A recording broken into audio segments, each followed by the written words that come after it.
بسم اللہ الرحمن الرحیم۔ لاکھوں کروڑوں درود حضور پاک صلی اللہ تعالیٰ علیہ وآلہ وسلم اور ان کی آل پر۔ صرف 2 ماہ میں پورا ملک مسلمان کیسے ہوا؟ مالدیپ بحر ہند میں واقع ایک سیاحتی ملک ہے۔ یہ ملک 1192 چھوٹے جزیروں پر مشتمل ہے، جن میں سے صرف 200 جزیروں پر انسانی آبادی پائی جاتی ہے۔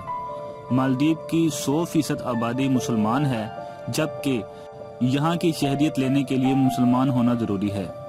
عجیب بات یہ ہے کہ مالدیپ بدھ مت کے پیروکاروں کا ملک تھا۔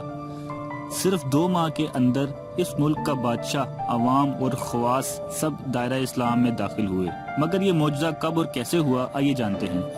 یہ واقعہ مشہور سیاح ابن بطوطہ نے مالدیپ کی سیاحت کے بعد اپنی کتاب میں لکھا ہے۔ ابن بطوطہ ایک عرصے تک مالدیپ میں بطور قاضی کا کام کرتے بھی رہے ہیں۔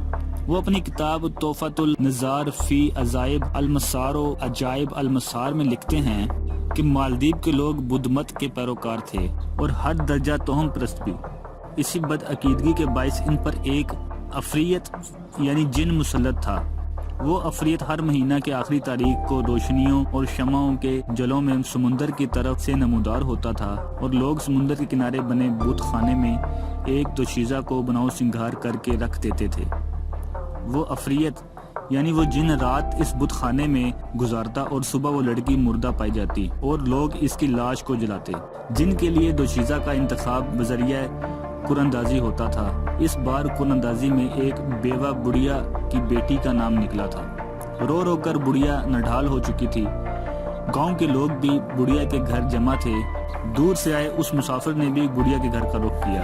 اس کے استفسار پر اسے سب کچھ بتایا گیا کہ عفریت یعنی جن کے مظالم کتنے بڑھ گئے ہیں۔ مسافر نے بڑھیا کو دلاسا دیا اور عجیب خواہش کا اظہار کیا۔ آج رات آپ کی بیٹی کی جگہ بت خانے میں مجھے بٹھایا جائے۔ پہلے تو وہ لوگ خوف کے مارے نہ مانے کہ جن غصہ ہوا تو ان کا انجام بد ہو سکتا ہے، لیکن مرتا کیا نہ کرتا وہ راضی ہو گئے۔ مسافر نے وضو کیا اور بت خانے میں داخل ہو کر قرآن مجید کی تلاوت شروع کر دی۔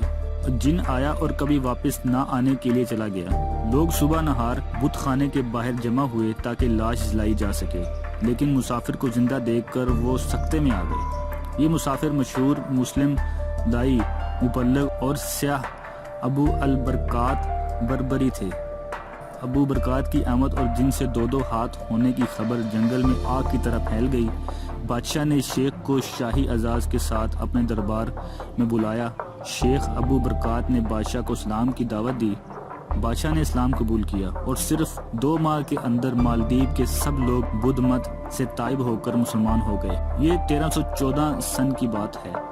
اس مبلغ اور دائی نے مالدیپ کو اپنا مسکن بنایا، لوگوں کو قرآن مجید اور حدیث کی تعلیم دی، ہزاروں مسجدیں تعمیر کی اور مالدیپ میں ہی فوت ہوئے، اسی مٹی پر ہی دفن ہوئے۔ کہنے کو ابو البرکات بربری ایک شخص تھا، لیکن تنہا ایک امت کا کام کر گئے۔ آج بھی ان کو برابر اجل مل رہا ہوگا، اجل مل رہا ہوگا، اجل مل رہا ہوگا، اجل مل رہا ہوگا۔ جزاک اللہ۔ اگر آپ کو ہماری ویڈیو پسند آئی ہے تو اپنے دوستوں کے ساتھ شیئر کیجیے، اور مزید اچھی ویڈیوز کے لیے ہمارا چینل سبسکرائب کیجیے۔